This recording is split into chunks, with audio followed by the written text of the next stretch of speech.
let me tell you about my luck lately. As y'all know, I just got this Shadow, and I got rid of my Honda minivan, my Honda Odyssey. It wasn't a direct... Obviously, there are different types of vehicles. It's not like I thought the motorcycle was going to replace my minivan, but I also have a bus, a short bus, that I can use to get around town, to go camping in, to take my motorcycle to the track, my track bike to the track, and I don't really need two big vehicles taking up 2 parking spots in Long Island, because I don't know if y'all know, but there's not a whole lot of parking areas around here that are free. But in any case, long story short, I got rid of the minivan. I have the Honda, the Shadow now, so it's just a bus and a motorcycle. I figured the bus was good enough to get me back and forth to work on days that it might be inclement weather, or I don't know, any other weird reason, like I gotta transport something, whatever. Tell me why the week after I got rid of the Honda Odyssey, but the bus just starts having all these issues. Not problems, I'm not gonna say they're all problems, because it's still drivable, it's still livable. But one thing that happened was I was on my way out of town for work, and somebody sent me a picture of my bus. My passenger door glass busted out. I don't know if somebody was trying to break in. I don't know if it was like a weather related thing, or maybe groundskeepers shot a rock at it or whatever, but the glass was busted out. So luckily a friend of mine went out there and covered it up for me, taped it over with some plastic bags and some tape, and that kind of resolved one issue temporarily. But obviously, you know, I can't leave it like that forever. I'm not trying to drive it too far like that.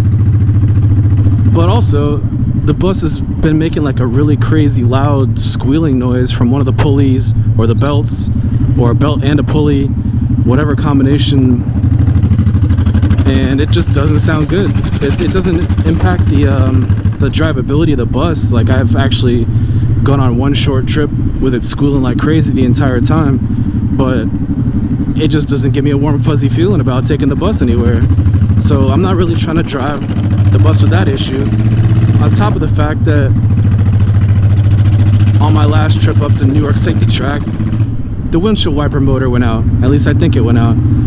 It just basically got stuck at one point during the ride up in a crazy downpour, and I ended up having to just sit on the side of the road until the rain stopped before I finished the rest of the trip. And yeah, in my expert opinion, I feel like it's a windshield wiper motor, because it still like tries, it still like seems like it's catching, but maybe some of the gears broke off. I'm not really sure. But so that's the story of the bus. So a broken-ish bus and a Honda Shadow that I've been using to ride back and forth to work. But the Shadow is so clean and so nice, at least it was. I don't want to ride it in the rain all the time, and we've been having little spurts here and there of like 2 days straight or 3 days straight with the rain.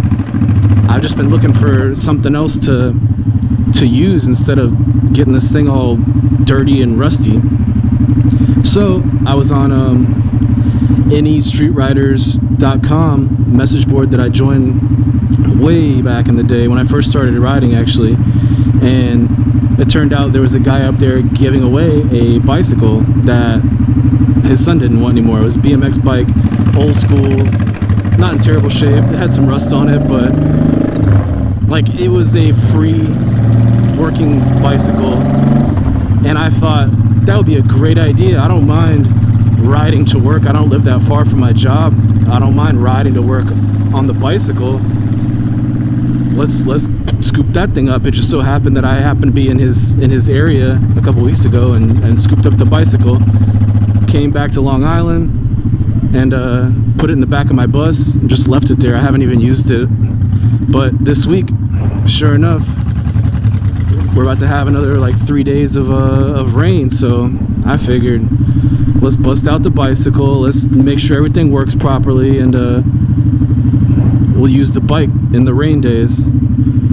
last night I picked it up from the bus and I rode it maybe a mile and a half, 2 miles to my apartment.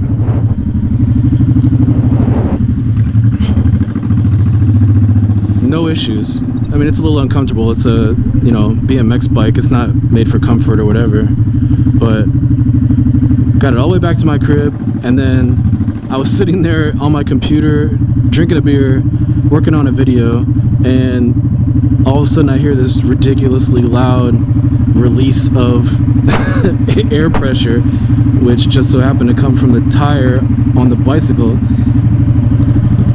Upon further inspection, the valve on the inner tube on the tire just gave out. I don't know that number. Yeah, and so the entire valve mechanism, the metal part that sticks out, popped out of the tire. Late at night, it was like 10 o'clock, 11 o'clock. I was like, you know, screw it. I've already done so much to get this bike ready, and I don't want to get the shadow messed up.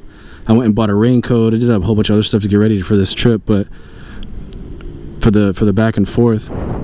But I was like, you know what, I'm not gonna leave it at that. I'm not gonna end it there.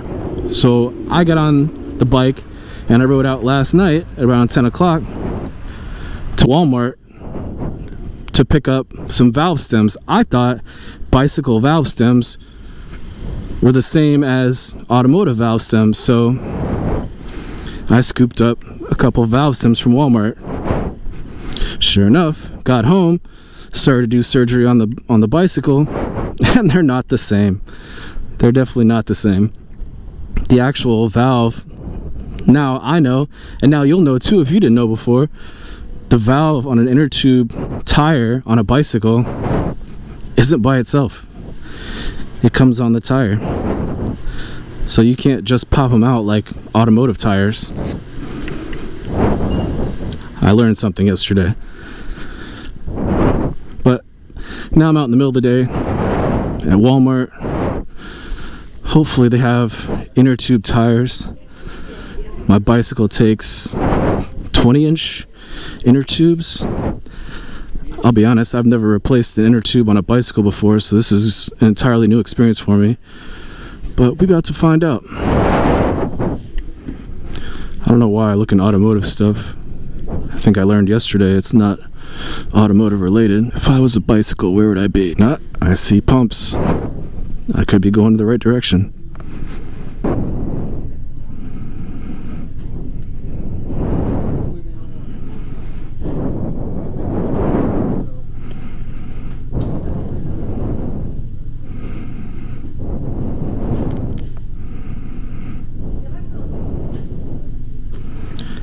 Like I said, I've never. Also 16-inch, 20 by 2.20. I guess this is what I was looking for.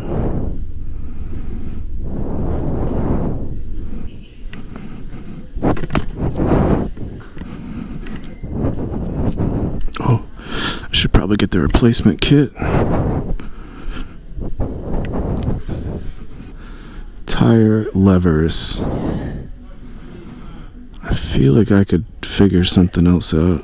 So I hope that's all I need. I got the little tire fork things. I don't know what they're called, but I probably could have figured out a way to do that with some butter knives or a spoon or my fingers, but I went ahead and got them anyway just because I'm not trying to make another trip out of this. This has been enough of an ordeal. And yeah, I got two 20-inch inner tubes. It says up to 2.25. I don't know why, like the flashier looking, fancier looking inner tube company doesn't make one that says up to 2.2 or 2.25, or maybe they were just all out because it's common size. I'm not really sure, but yep, I got everything I need. I think I got more than I need because I still got those two valve stems sitting in my crib. Actually, I don't have valve caps on these. I'll put those valve caps on these. on the shadow. But anyways, thanks for watching. I appreciate it. If you enjoy random motorcycle adventures like this and some of my other content, I'm kind of all over the place. I go on ramen rides, I go to the track. I'm posting about everything, trying to keep you people entertained. But leave a like, hit that subscribe button, the little bell notification icon so you know whenever I post stuff, which is going to be more often. I gave up doing moto vlogs and posting my own content like a year ago, and I've regretted it ever since. I just got so busy doing other stuff, work and other content for certified knee draggers, and I haven't done anything for my personal channel in a long time, but I want to bring it back. So keep coming back, tell me what you like and what you don't like, and as I always say, leave this world better than you found it. Peace. If you are interested in visiting ramen shops and sharing your love of noodles with others, please visit the Amazon.com books department and search for Noodle Notes by Gymkhana Josh. In his book you are able to take notes on each bowl you find so it can be shared with family or friends or even an online community of noodle lovers. Thank you.